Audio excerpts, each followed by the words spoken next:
WWSU 106.9, and as promised, back with one of my hip-hop heroes, Kwame. How you doing tonight, sir? I'm chilling. What's going on? It's all good.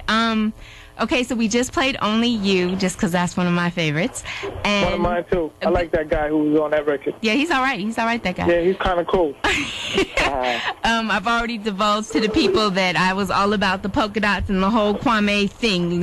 Yes. So, that being said, tell the people, how you got started and where you came up. Well, I'm from Queens, New York. How I got started, I was always into rhyming and breaking and graffiti and all that kind of stuff. I was always into, my story rhymes and stuff like that. But the funny thing was, any hip-hop historians who know, like, their producers and things like that, the great Herbie Lovebug lived down the block from me. Wow. And Herbie, he was considerably older than me, and as a younger brother was like my best friend. And so I was like pretty much there at the inception of like a Salt and Pepper or a Kid and Play or anything like that. But I was like a 13, 14-year-old kid, like a fly on the wall, and watch Herbie put these groups together and put these artists together. And I was like, this is something I really want to do. And like when I was a kid, my idols were like the Kango Crew. And if anybody knows who the Kango Crew is, it consists of Slick Rick and Dana Dane and my two boys, Alpha and Omega. So when Dana would come around, I would come up with any excuse possible to be in the studio with Dana. And I used to have the wackest rap name ever. The wackest name. My rap name was Sweet Daddy Jazzy K GQ. Oh, no. Oh, no. So I would come around. I was like, yo, yeah, I'm KGQ. You know what I'm saying? And like one day Dana Dane and Salt from Salt and Pepper sat me down, and Salt was like, yo, man, you're like a little boy genius. You can make these beats. You can write these rhymes. Wow. You should use that title. And Dana was like, and yeah, that name is the worst name I've ever heard. Your real name, Kwame, nobody has that name. Just use your real name. Yeah. And at that point, Kwame, the boy genius, the light bulb just went off, thanks to Salt and Dana.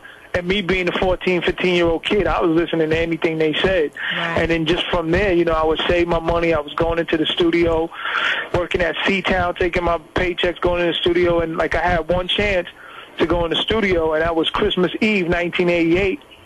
And literally on Christmas Eve, I recorded 3/4 of my first album. Wow. And, and from there, Herbie Lovebug took the demo, and being that he was the hottest dude out, got a deal automatically, and so it was magic from that point, and I was just ever since then just been trying to make the perfect beat. That's what's up. Definitely, wow, that's 3 lifetimes within hip hop. That's fantastic. Yeah, it was a very long time ago. Yeah. So tell me, well, not even that. I mean, just so many people don't have that many people in their realm to even tell a story about. So that's fantastic. That's iconic. Salt, Dana Dane, you named a whole bunch of people. It was so crazy. Just my neighborhood in Queens alone, we had, within, say, a 5 to 10 block radius, we had Eric B., Cool G Rap, Kid and Play, Salt and Pepper, Herbie Lovebug. Just those people alone were people in the neighborhood. So it was like, I don't know, it was just it was Freakonomics. It was just being at the right place, growing up in the right place at the right time. So you guys weren't just on, like, each other's videos and everything, appearing to be friends and all that. You guys really had grown up around each other, like they really knew each other for real. Yeah, no. That wasn't staged. Everything was 100% real. The only thing that I wish was done better back in the days is people doing records together. Like how people do records together now. Right. Everybody was still doing their own thing. But, those people were just the people in the neighborhood. Wow. I can't. Nothing wrong with the people in my neighborhood or anything. I'm not saying that, but they weren't like that. Wow. Okay. So, all right. And now another question that I have to ask. And don't kill me. What was up with the polka dots? Where did that come from? Well, the polka dots, it was a combination of two different things, and a lot of people don't believe me when I tell them. But, you know, I was always into dressing up. Like, with everybody was wearing sweatsuits and fat robes, I was coming in in a zoot suit or something like that. and my just polka dots, just for me at that point, it wasn't even thinking intentional. It was like, okay, here goes a white and black polka dot shirt. This will help me match white and black better. That was about it. Wow. So the same shirt was worn on the back of the first album cover. That same shirt was then put on in my first video as a pair of pajamas. And maybe I think I had on a polka dot tie somewhere, but literally that was it.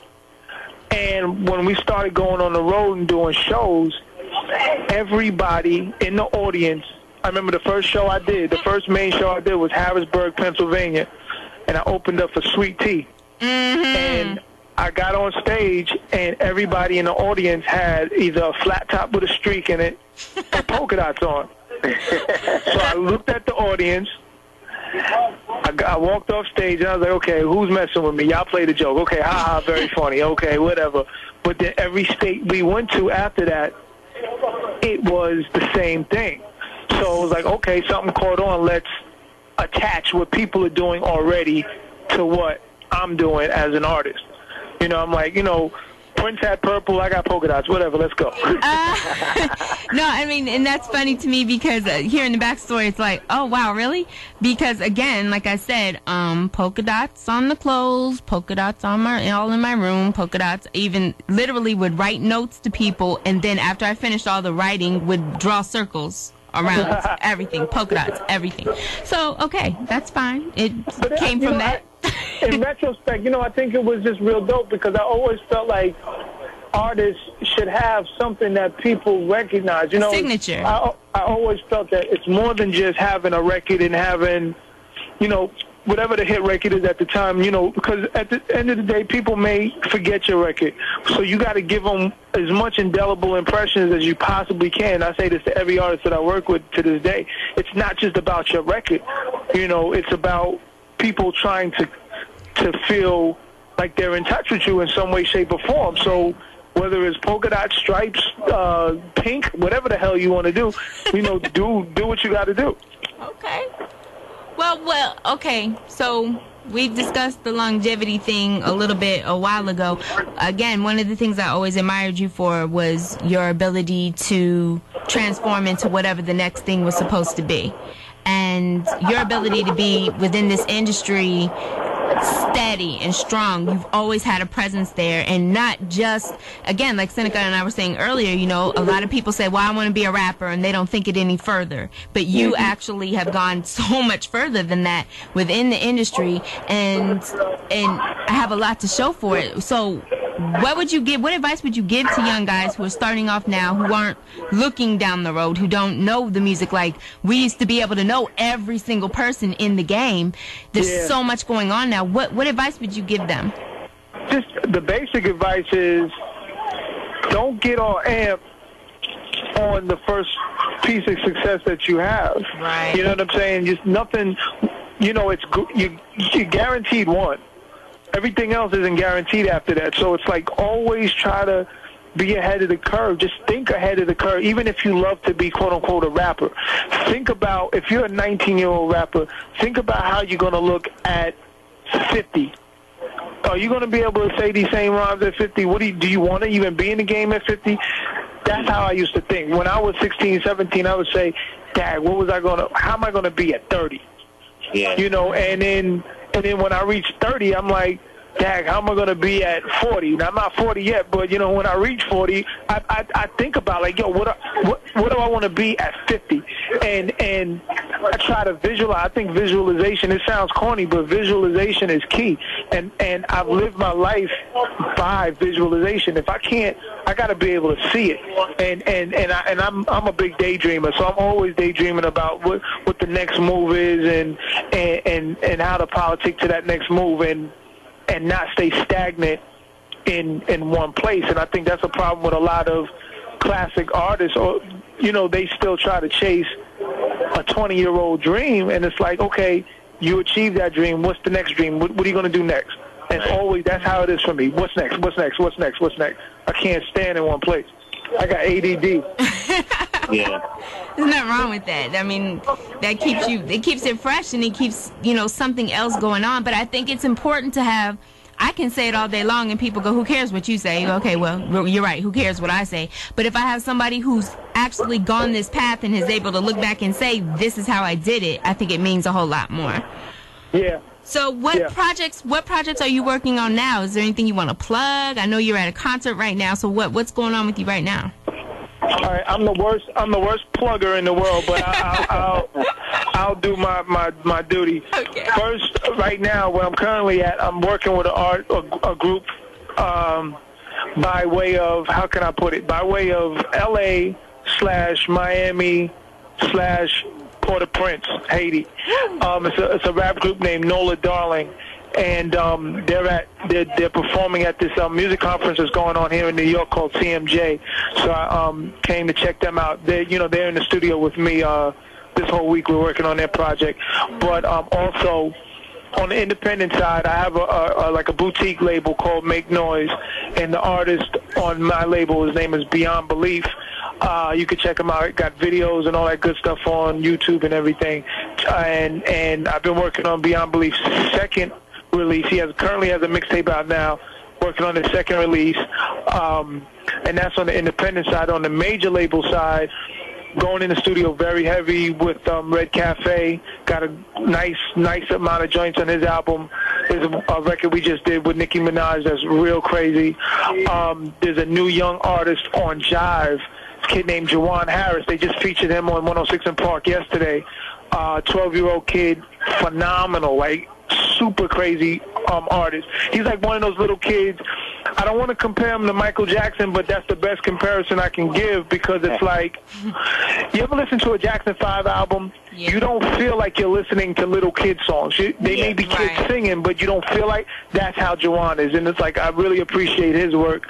There's another artist on Def Jam that's signed to Babyface that I'm working on right now named Loriana May that I'm very, very, very excited about. Okay. Also working on Keisha Cole and Anthony Hamilton. So those are the main projects that I'm on right now. So. Do you sleep, or how does that work? Nah, not so much. Nah, human beings sleep. I'm a robot. I just keep it pushing. Okay, well, obviously tonight isn't that night, but our Thursday show is actually an all-independent showcase. Okay. So always feel free, if you have something you want us to take a listen to or whatever you want us to see about featuring, you can always let us know. That goes on every Thursday, single Thursday. I'm down with that. And I'm all about the independent music, man. I'm like, I love independent artists and independent labels much more than major labels. Well, yeah, so does everybody. We really try to give them a chance to, get some love and to get their feet wet in the industry, because a lot of times the doors don't get open to them. But look, I know we've kept you, and we don't want to keep you any further, because some of the people you've mentioned are on stage or close to the stage, or are going to be wondering why you weren't around the stage. So we're going to let you get back. Yeah, I did the slow moonwalk out of the club. They didn't even see me move. So we want. And I'm not that tall, so I stood behind like mad tall people, so I just slid out. I didn't even know I was there. Okay, we're gonna get into The Rhythm. All right, I like that record too. That's a pretty good record. That guy's all right. That guy on The Rhythm. He's okay. You want to introduce your own song, sir? Yeah, ladies and gentlemen, the Kit Kat Club is proud to present something new, something different. So please, will you give a warm welcome for The Rhythm? Thank you. Thanks a lot, Kwame. We definitely appreciate you, sir. Yeah. All right, thank you for having me. No doubt. Come back anytime. All right, peace. All right. Peace. And with that, let's get into The Rhythm. WWSU 106.9, Dayton.